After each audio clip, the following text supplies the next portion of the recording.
Une parcelle de forêt afin de préserver la faune et la flore. C'est ce que proposent plusieurs associations. Elles rachètent ces bois afin de créer des réserves de vie sauvage. C'est le cas notamment dans le Vercors. Grand format signé Florence Bouquillat, Mathieu Régnier et Hervé Pozzo. Un patrimoine naturel exceptionnel. L'État a classé 12% du Vercors en réserve naturelle. Insuffisant pour les membres d'une association de protection de la faune sauvage.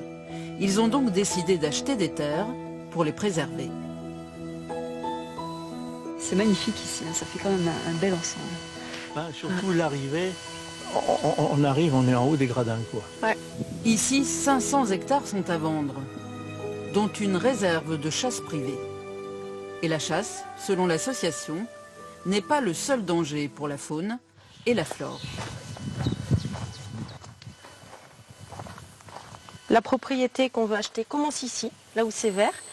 Et pourquoi on achète? C'est pour préserver et pour éviter la création de pistes comme ça et l'exploitation de bois comme on peut le constater ici.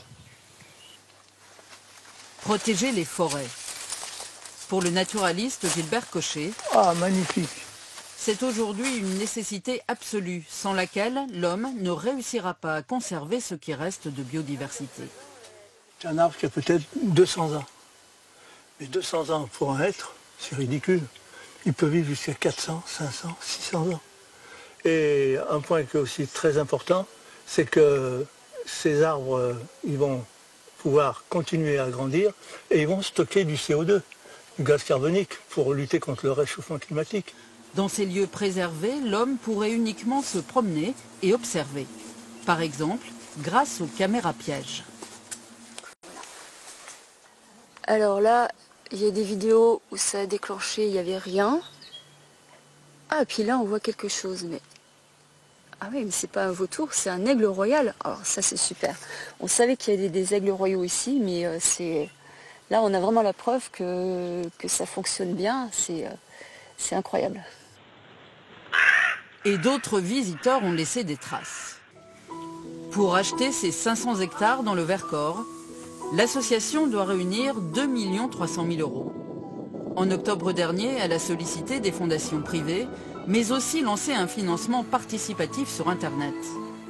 Et les petits donateurs ont déjà participé à hauteur de 600 000 €. Je crois qu'aujourd'hui, les gens ont peur pour eux, pour la planète. Et créer des zones comme ça, c'est une réponse qui plaît et qui fait sens. Et là, on a le sentiment d'être acteur d'une nouvelle alliance. Le projet Vercors Vie Sauvage, c'est ce qui a motivé cette retraitée parisienne de 73 ans. Elle, qui donnait chaque mois de petites sommes à l'association, a décidé de lui léguer tous ses biens. Je fais partie des petits grands donateurs, mais comme je n'ai pas d'enfants, et que moi la vie, ma vie, c'est le vivant, eh bien je lui rends quelque chose.